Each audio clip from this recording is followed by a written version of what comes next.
Narendra Modi everyday എല്ലാ ദിവസവും നമ്മളോട് ന്യൂസിലൂടെ പറയുകയാണ് 25 കോടി ജനങ്ങളെ ദാരിദ്ര്യത്തിൽ നിന്ന് കരകയറ്റിയെന്ന്. പക്ഷേ സത്യം എന്താണ്? നമ്മൾ ആഗോള ഗ്ലോബൽ ഹങ്കർ ഇൻഡെക്സ്, ദാരിദ്ര്യ ഇൻഡെക്സ് ആഗോള തലത്തിൽ പ്രിപ്പയർ ചെയ്യുന്നത്, അതൊക്കെ ഹൈലി റെപ്യൂട്ടഡ് ആയിട്ടുള്ള യുണൈറ്റഡ് നേഷൻസിൻ്റെ ഇൻസ്റ്റിറ്റ്യൂഷൻസ് ആണ്, വിങ്സ് ആണ് ഈ ഗ്ലോബൽ ഹങ്കർ ഇൻഡെക്സ് ഒക്കെ തയ്യാറാക്കുന്നത്. എന്താണ് അവരുടെ കണ്ടെത്തൽ? 2023 കൊണ്ടുവന്ന കണ്ടെത്തൽ എന്താണ്? 2012 ഗ്ലോബൽ ഹങ്കർ ഇൻഡെക്സിൽ 116 രാജ്യങ്ങളിൽ 42ാം സ്ഥാനത്തായിരുന്നു ഇന്ത്യ. ആ 42ാം സ്ഥാനത്ത് നിന്ന് 101ാം സ്ഥാനത്തേക്ക് 2023 നാം തള്ളപ്പെട്ടിരിക്കുന്നു, നാം പിന്തള്ളപ്പെട്ടിരിക്കുന്നു. അതാണ് അവസ്ഥ. ഇനി വേറൊരു വലിയ ക്ലെയിം എന്ന് പറയുന്നത് നമ്മൾ 5ാമത്തെ വലിയ GDP കൺട്രിയാണെന്നാണ് പറയുന്നത്. നമ്മുടെ GDP എത്രയാണെന്ന് നമുക്കറിയാം.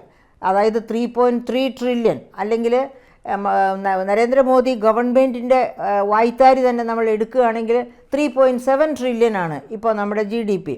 പക്ഷേ നമ്മുടെ പോപ്പുലേഷൻ എത്രയാണ്? 142 കോടി 86 ലക്ഷം. അപ്പോൾ പെർ ക്യാപിറ്റ ഇൻകം എത്രയാണ്? അതാണ് വളരെ രസകരം. ഈ ലോകരാഷ്ട്രങ്ങൾ 206 രാഷ്ട്രങ്ങളുടെ പട്ടികയിൽ 143ാം റാങ്കിലാണ്, സ്ഥാനത്താണ് നാം. അതായത് നമ്മുടെ പെർ ക്യാപിറ്റ ഇൻകം, ആളോഹരി വരുമാനത്തിൽ ഇന്ത്യയുടെ സ്ഥാനം 143ാം സ്ഥാനമാണ്.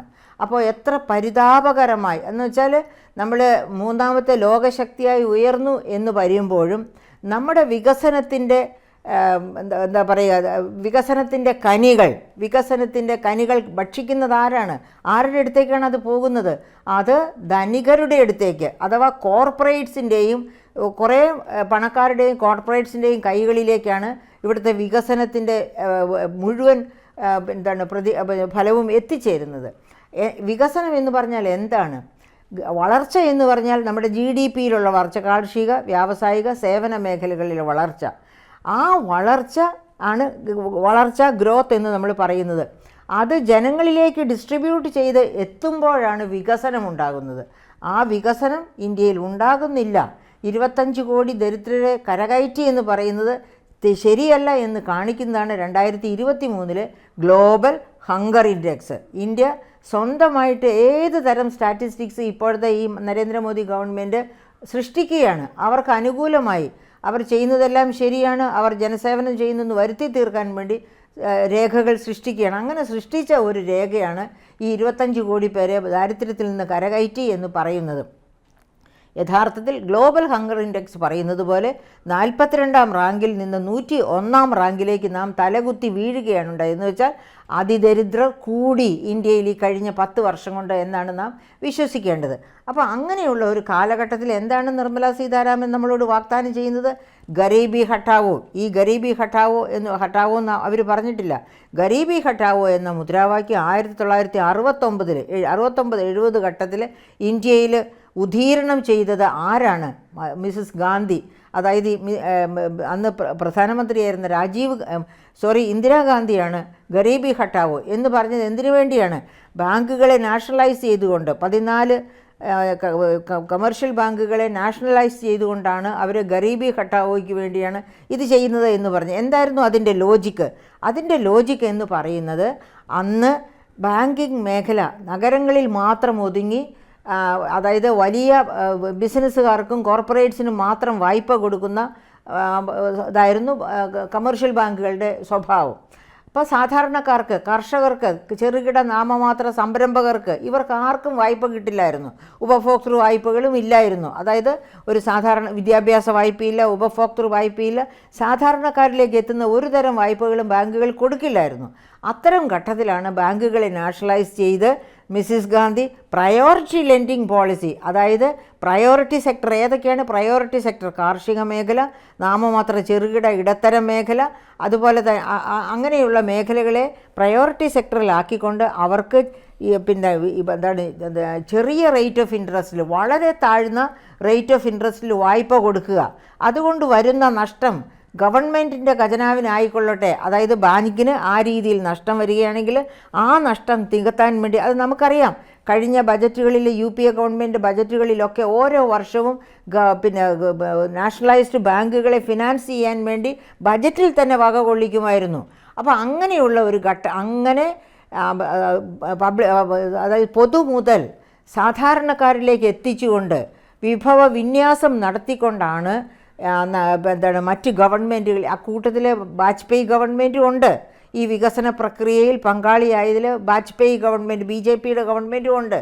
പക്ഷേ അങ്ങനെയുള്ള എല്ലാം തമസ്കരിച്ചുകൊണ്ടാണ് ഇപ്പോൾ ഈ വികസനം മുഴുവനും 2014 മുതൽ 2024 വരെയുള്ള കാലഘട്ടത്തിലാണ് നേടിയെടുത്തത് എന്ന് നിർലജ്ജം കൊട്ടിഘോഷിച്ചുകൊണ്ട് എല്ലാ ദിവസവും പത്രത്തിലും ന്യൂസിലും ഒക്കെ നമ്മുടെ മുൻപിലേക്ക് നമ്മുടെ ബഹുമാനപ്പെട്ട പ്രധാനമന്ത്രി ഇങ്ങനെയാണ് വരുന്നത്. അതിൻ്റെ ആവർത്തനം തന്നെയാണ് നിർമ്മല സീതാരാമൻ്റെ ഇന്നത്തെ ബജറ്റിലും നമ്മൾ കണ്ടത്. അപ്പം ശരിയായിട്ട് ഇപ്പോൾ എവിടെയൊക്കെയാണ് കൊടുക്കുന്നത്? ഒന്നാമത് പറഞ്ഞു ഗരീബി, അതായത് ദാരിദ്ര്യം നിർമ്മാർജ്ജനം ചെയ്യും, പാവപ്പെട്ടവരെ സമുദ്ധരിക്കും. പിന്നെ പറയുന്നു മഹിളകളെ ചേർത്ത് പിടിക്കും. പിന്നെ പറയുന്നു യൂത്തിനെ ചേർത്ത് പിടിക്കും. ഇതൊക്കെ അനിവാര്യമായ കാര്യങ്ങളാണ്. കാരണം മഹിളകളെ ചേർത്ത് പിടിക്കുമെന്ന് പറയുമ്പം വളരെ തമാശയായിട്ട് തോന്നും. എന്തുകൊണ്ടാണ് മഹിളകളെ ചേർത്ത് പിടിക്കുമെന്ന് ഇപ്പോൾ അദ്ദേഹം ബഹുമാനപ്പെട്ട പ്രധാനമന്ത്രി തൃശ്ശൂർ വന്നപ്പോഴും എറണാകുളത്ത് വന്നപ്പോഴും ഒക്കെ പറഞ്ഞു മഹിളകളെ ചേർത്ത് പിടിക്കും എന്ന് പറഞ്ഞു. പക്ഷേ ഈ ചേർത്ത് പിടിക്കൽ സത്യസന്ധവും വസ്തുനിഷ്ഠവുമായിരുന്നു എങ്കിൽ നമ്മളിപ്പോൾ 33% പാർലമെൻറ്റ് സീറ്റുകളിലേക്ക് മത്സരിച്ച് ജയിക്കുന്നത് പെണ്ണുങ്ങളായിരുന്നേനെ.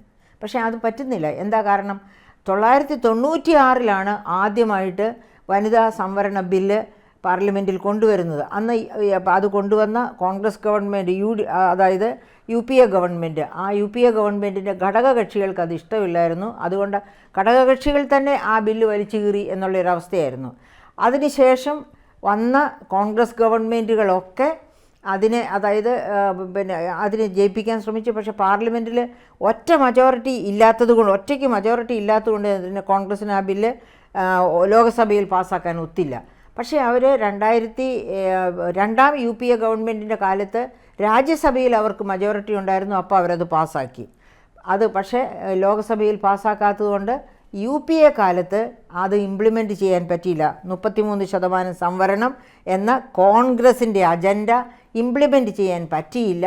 കാരണം അന്ന് കോൺഗ്രസ്സിന് ലോകസഭയിൽ സിംഗിൾ മജോറിറ്റി ഇല്ലായിരുന്നു. അതുകൊണ്ട് പക്ഷേ BJPക്ക് അത്ര താല്പര്യം ഉണ്ടായിരുന്നെങ്കിൽ BJPക്ക് കോൺഗ്രസിൻ്റെ കൂടെ ചേർന്ന് അന്ന് പാർലമെൻറ്റിൽ വെച്ച് തന്നെ അത് പാസ്സാക്കാമായിരുന്നു. പാസ്സാക്കിയില്ല. അപ്പോൾ അന്ന് BJPക്ക് താല്പര്യമില്ല എന്നർത്ഥം. അത് കഴിഞ്ഞ് BJP ഗവൺമെൻറ് ഭരണത്തിൽ വന്നപ്പോൾ 2014 ലോകസഭയിൽ അവർക്ക് മൃഗീയ ഭൂരിപക്ഷം ഉണ്ടായിരുന്നു, രാജ്യസഭയിലില്ലായിരുന്നു. പക്ഷേ രാജ്യസഭയിൽ പാസ്സാക്കിയ ആ ബില്ല് നള്ളിഫൈ ചെയ്യുന്നതിന് മുൻപാണ്, ക്യാൻസൽ ചെയ്യുന്നതിന് മുൻപായിരുന്നു. അപ്പോൾ അവർക്ക് സുഖമായിട്ട് ലോകസഭയിൽ ആ സംവരണ ബിൽ പാസ്സാക്കാമായിരുന്നു. അതും അതിന് മുൻപ് പാസ്സാക്കിയ രാജ്യസഭയിലെയും കൂട്ടിച്ചേർത്ത് അത് നിയമമാക്കാമായിരുന്നു. പക്ഷേ ചെയ്തില്ല. ഇനി നരേന്ദ്രമോദി ഗവൺമെൻറ് ചെയ്തില്ല എന്നുള്ളതും പോകട്ടെ, രണ്ടാം നരേന്ദ്രമോദി, അതാണ് ഏറ്റവും വലിയ സങ്കടകരമായ അവസ്ഥ. അവർക്ക് ലോകസഭയിലും രാജ്യസഭയിലും മൃഗീയ ഭൂരിപക്ഷം ഉണ്ടായിരുന്നു. 1-2 ഇടത്തും അവർക്ക് ഈ ബില്ല് പാസ്സാക്കാമായിരുന്നു. പാസ്സാക്കിയില്ല. അതിനെപ്പറ്റി ഒരു ചർച്ച പോലും ഒരിക്കലും ഉണ്ടായില്ല.